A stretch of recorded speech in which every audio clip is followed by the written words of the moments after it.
2 பெரிய வெங்காயம், 8 பல் பூண்டு, ஒரு பச்சை மிளகாய் நறுக்கி எடுத்து விடலாம்.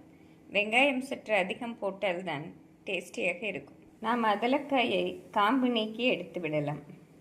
கடாயில் 4 ஸ்பூன் நல்லெண்ணெய் ஊற்றி விடலாம். கடுகு, உளுந்து, ஜீரகம் போடலாம். கடுகு, ஜீரகம் பொரியவும் நாம் நறுக்கிய வெங்காயம், பச்சை மிளகாய், பூண்டை சேர்த்து விடலாம்.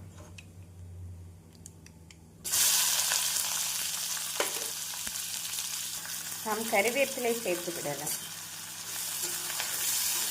நாம் வெங்காயம் வதங்குவதற்கு தேவையான தூள் உப்பை சேர்த்து விடலாம்.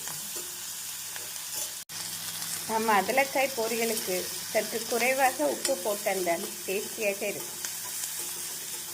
இந்தளவு வெங்காயம் வதங்கவும் நாம் அதலக்காயை சேர்த்து விடலாம். நாம் அதலக்காய் போட்டு வெங்காயத்துடன் நன்றாக மிக்ஸ் செய்ய வேண்டும்.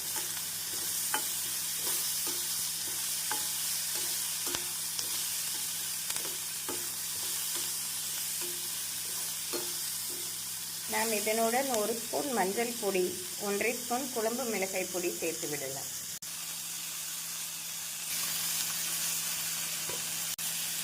நம் மசாலா நன்றாக மிக்ஸ் ஆகும் வரை வதக்க வேண்டும். நாம் மிதமான தீயில் வைத்து வதக்கி 1/4 டம்ளருக்கும் சற்று குறைவாக தண்ணீர் ஊற்றி விடலாம்.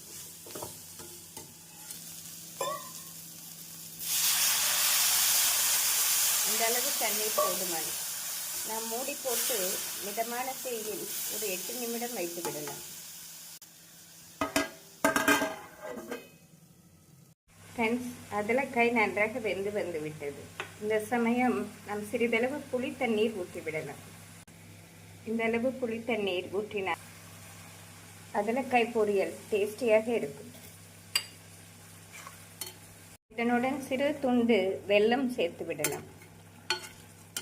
வெல்லம் சேர்த்து நன்றாக மிக்ஸ் செய்து ஃப்ரெண்ட்ஸ், இந்த அளவு புளி தண்ணீர் வற்றி வரவும் நாம் சிறிதளவு தேங்காய் பூ